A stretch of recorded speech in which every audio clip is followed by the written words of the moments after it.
It's finally in the store. We have the new Guild Surfliner Deluxe. I'm very excited to get into this cool guitar. Stick around.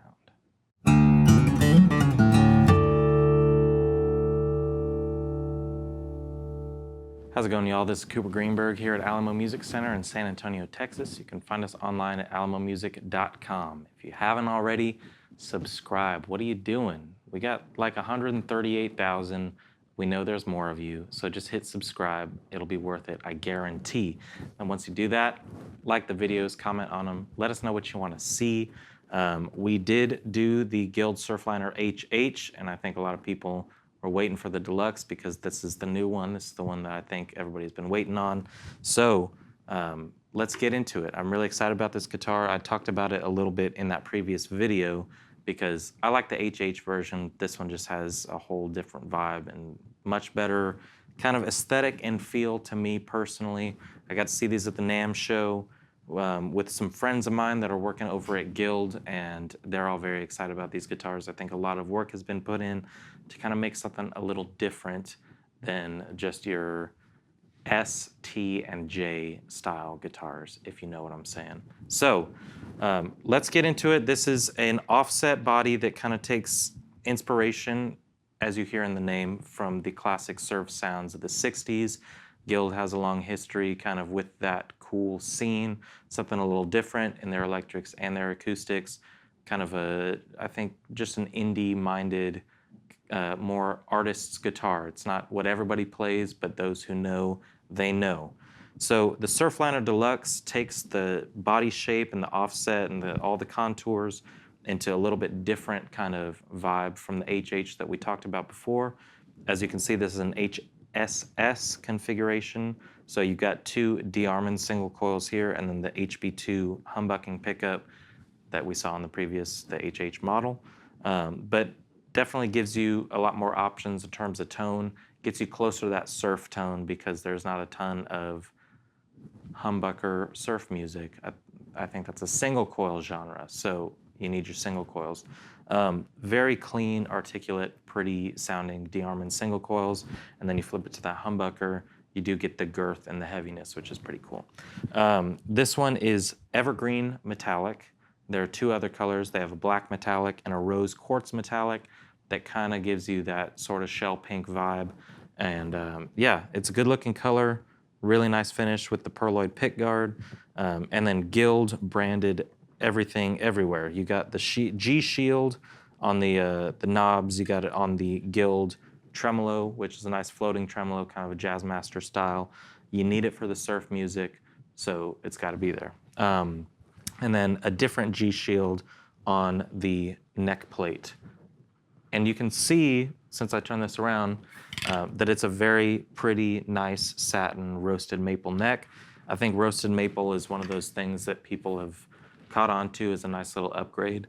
And I think it's an aesthetic thing. You know, it's not like the roasted maple is like a torrefied top gonna give you a totally different tone. But I do like the look of the roasted maple. It just gives it more kind of luxurious, fancy look to me. It feels great with the satin finish. The Deluxe does come with locking tuners. You can see the Surfliner logo on the back there with the serial number. And one of the gripes that we had on the HH was we couldn't see anywhere where it was made. There was nothing that said made in China or Mexico or Japan or anywhere. Obviously, you can deduce where Guild's making these guitars, but this one does let you know with a little sticker. These are made in Indonesia, so there's the answer to that question. Another kind of nice upgrade thing with the roasted maple is that this is a real deal rosewood fretboard. We've seen more and more with lesser expensive guitars. It's Pau Ferro or it's Indian Laurel. So you do get real deal rosewood roasted maple on this. I think that's a nice combination. Takes it kind of into the next level in terms of quality materials. And with the pickups, with the switching, you know, it's a 5-way switch. With the vibrato, with the woods, the locking tuners.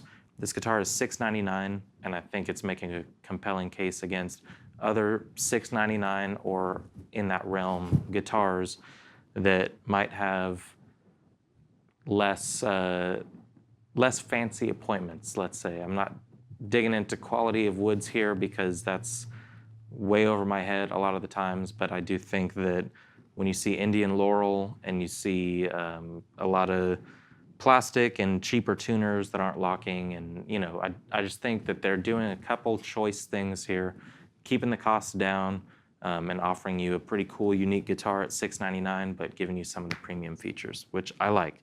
And it sounds very good. I've got it running through the Blues Junior, clean tones, a little bit of reverb, so you kind of can hear what those tones sound like with a little bit of the surf, but also indie alternative. I think this is just kind of a great guitar for any of those genres that might just need something a little different, but still have a clear, ringing, rounded tone. So let's take a listen. Guild Surfliner Deluxe.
So there you have it. I think it sounds pretty good. One thing that you can't get through the video is how it feels playing, but with the offset body, it's made to be a more comfortable body, and it sits, when you're sitting down, it sits kind of further back, so it's just kind of more ergonomic. The neck feels fantastic. It's a C-shaped neck. It's got a 10-inch radius, 25.5-inch scale length, and I think that it's just a nice feeling guitar. Very easy to play and easy to get a good tone out of it. And I do think that these, while the HH is cool, and for a completely different player and different genre, I think these will be a little bit more popular, a little more attractive to young players that are trying to get something that's a little different. I can say that as many times in this video as you can bear, but yes, I think this is something a little different. And I'm excited to see the other colors. I think this one's probably my favorite, but I'm a sucker for shell pink, so that rose quartz might take it over for me. I don't know. But I want to hear what y'all think. If you think that Guild's making something compelling that would maybe steer you away from another very famous offset that might be used for jazz instead of surf. But if you're into the Jazzmaster or the Jaguar or any of those guitars that are kind of having a sort of resurgence right now, I would recommend maybe come by the store or somewhere near you, shooting them out, see what you like between the pickups of the Jazzmaster and the pickups of this, because they're decidedly different. This one's a little more pointed, chimey, kind of present tone versus the lower mellow sound of the Jazzmaster. But with EQing and your amp and your playing style, you can make anything work. I would just recommend maybe trying this and some other things out to get the right kind of vibe and the right kind of tone for your indie, alternative, surf, jazz, rock, pop, blues trio. So yeah, Guild Surfliner Deluxe, they did a great job. It's light, it's pretty, it sounds good, and I'm really excited to see what else Guild's got coming down. You know, for the rest of the year, I think that we're going to be pretty impressed with some of the Guild stuff. Yes, I know some sneak peek things, and you'll hear about them as soon as I'm allowed to tell you. So keep your eyes on Guild. They're making some very cool stuff right now, and play as Surfliner Deluxe if you get the opportunity. Thank you for watching. If you want to learn more, alamomusic.com is where you'll get all the photos and all the in-depth specs for you gearheads. And come back to the channel for more soon. We'll see you next time.